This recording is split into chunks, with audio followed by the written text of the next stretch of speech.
Good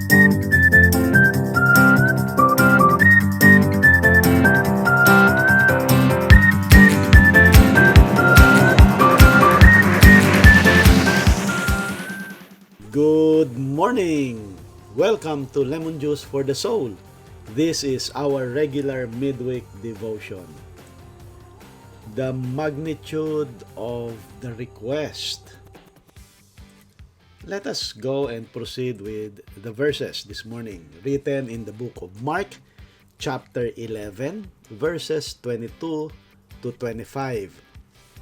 It read, "Then Jesus said to the disciples, 'Have faith in God. I tell you the truth, you can say to the mountain, may you be lifted up and thrown into the sea, and it will happen. But you must really believe it will happen and have no doubt in your heart.' 24. I tell you, you can pray for anything, and if you believe that you've received it, it will be yours." 25. But when you are praying, first forgive anyone you are holding a grudge against, so that your Father in heaven will forgive your sins too. So these verses, if you notice, I have highlighted some of it. In verse 22, I highlighted the word "have faith in God." Verse 23, I highlighted, "May you be lifted up and thrown into the sea." And verse 24, I highlighted, "I tell you, you can pray for anything, and if you believe that you received it, it will be yours." This verses is actually Jesus' reply to what had happened the day before. So, the context is that this is the final week of Jesus' life here on earth. They already made the triumphal entry, and then they are coming back and forth because Jesus is going into Jerusalem to the temple and to teach. And one of those morning, when they woke up, so Jesus and the disciples, the group, they are going to the temple. And they pass by this very healthy fig tree.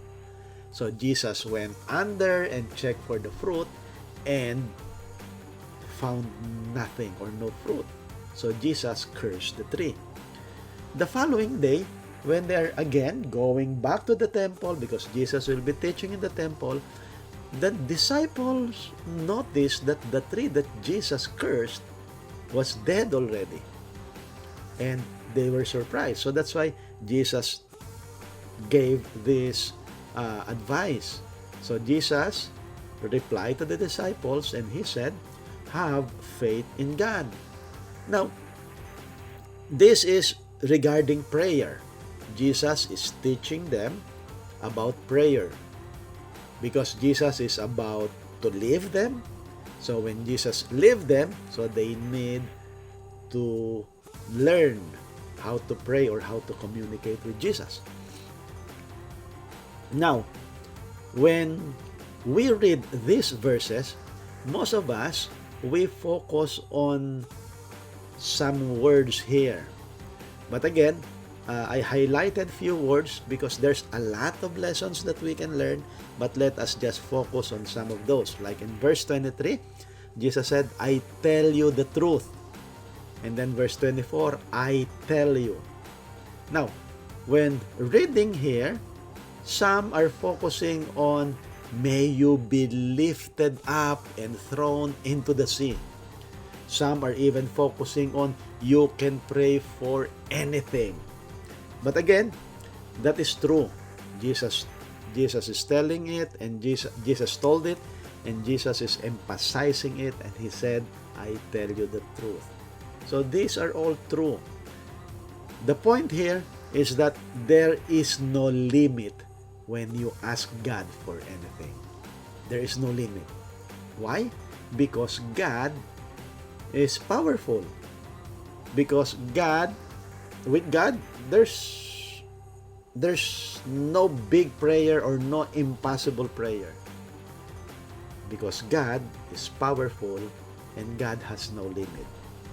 So, we will now go back to verse 22 when Jesus said to his disciples, "Have faith in God." What are you praying for? What are you requesting before the Lord? Is it impossible for God? Nothing is impossible. Again, verse 22, it says, "Have faith in God." Napoleon and his soldiers, they overcame an island in the Mediterranean Sea. They had fought for many days to take the island and finally succeeded.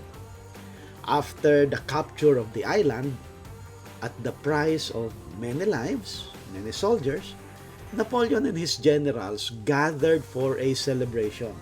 So as they were sitting around a great table talking about the victory, they were interrupted by a young officer. So Napoleon looked at this young officer and said, "What do you want?" The young man looked at Napoleon and said, "Sir, give me this island, sir." The generals began to laugh. They could not believe he was forward enough to ask Napoleon for the island that they had fought so hard to win. They thought for themselves, who does he think he is? Anyone with audacity to make such a request of Napoleon was certainly putting his own life at risk. But then, Napoleon turned to the one of his age and asked for pen and paper. And then when he received the pen and paper, he wrote out a deed to the island, signed it, and gave it to the young officer, leaving his general stunned and amazed. "How could you do it?" one of the generals asked Napoleon.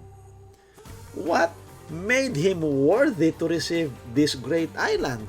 asked another general. And then Napoleon replied, "I gave him this island because he honored me by the magnitude of his request." Because he honored me by the magnitude of his request. In prayer, we can honor God. Let us go back to our verses. Again, it read, "Then Jesus answered to the disciples," after the disciples noticed the fig tree died, "Have faith in God. I tell you the truth, you can say to this mountain, may you be lifted up and thrown into the sea, and it will happen. But you must really believe it will happen and have no doubt in your heart."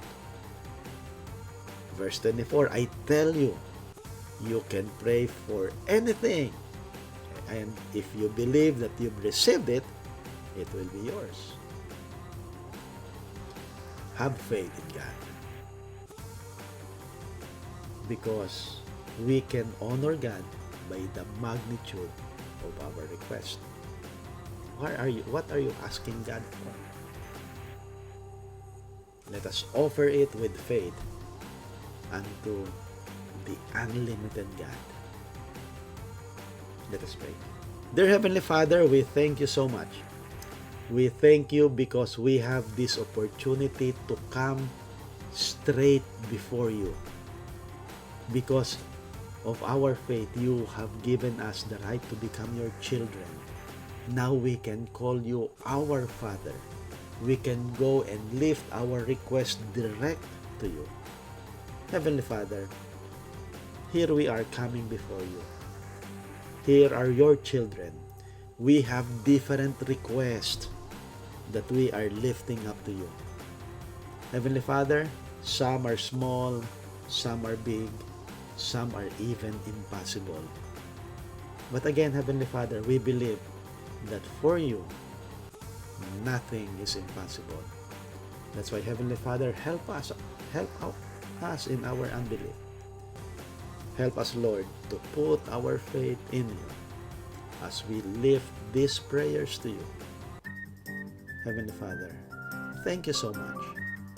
These are the prayers we ask in the mighty name of your Son, Jesus Christ. Amen.